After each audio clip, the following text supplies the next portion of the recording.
साटिलकर builders and डेव्हलपर्सची धमाका offer. आता bungalow खरेदी करा, तोही फ्लॅटच्या दरात।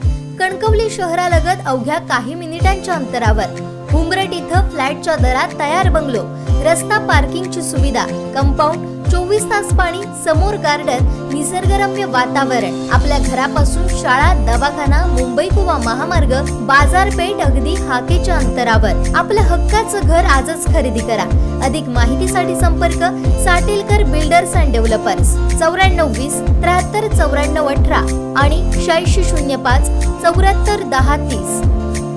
मिळालेल्या यशाचा आनंद आहे, मात्र आमची खरी लढाई 2024 ला अशी प्रतिक्रिया 4 राज्यांच्या लागलेल्या निवडणुकीच्या निकालावर माजी आमदार प्रमोद जठार यांनी दिली आहे। आगे बढ़ो, हम तुम्हारे साथ हैं। रविंद्रजी चव्हाण आगे बढ़ो, हम तुम्हारे साथ हैं। देवेंद्रजी फडणवीस आप आगे बढ़ो, हम तुम्हारे साथ हैं। चंद्रशेखर बावनकुळे जी आप आगे बढ़ो, हम तुम्हारे साथ हैं। अरे पणजी में मोदी, हर हर मोदी, हर मोदी, गोवा में मोदी, हर हर मोदी, अरे एसपी में मोदी, हर हर मोदी, हर हर मोदी, हर हर मोदी। भाजप आघाडीवर दिसते, मात्र तेलंगणामध्ये भाजपला म्हणावं तसं यश आलेलं नाही।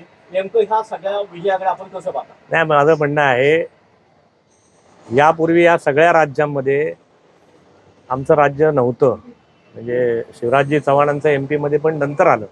त्यामुळे जो विजय मिळतोय तो मोदी साहेबांचा, त्यांच्या योजनांचा खरोखर त्याचं स्वागत आहे, त्याचं कौतुक आहे। आणि तेलंगणाचा विषय हा भाजप नव्हतंच, ते आता खूप चांगल्या प्रकारे भाजप त्या ठिकाणी प्रकट होत आहे। त्यामुळे आम्ही भारतीय जनता पक्षाची मंडळी या सगळ्या विजयाचं जल्लोषातच स्वागत करणार आहेत, परंतु आमची खरी लढाई आहे 2024। त्यामुळे मिळालेल्या यशाचं नक्कीच स्वागत आहे। आणखीन चांगलं यश मिळण्यासाठी म्हणून आम्ही आणखीन चांगल्या प्रयत्नात राहू। निकालाचा हा स्लो 2024 असाच राहील का? 100% राहील आणि त्याचं राहण्यासाठी आम्ही कटिबद्ध आहोत, आम्ही प्रयत्नशील आहोत। चांगला निकाल लागला म्हणून शांत बसणे आमच्या ह्याच्यात नाही, त्यामुळे आम्ही आणखीन ताकदीने प्रयत्न करू। याच्यापेक्षा जे चांगलं आहे ते आणखीन उत्तम आहे, ते सर्वोत्तम, अशा दृष्टीने आम्ही या निकालाकडे बघतो।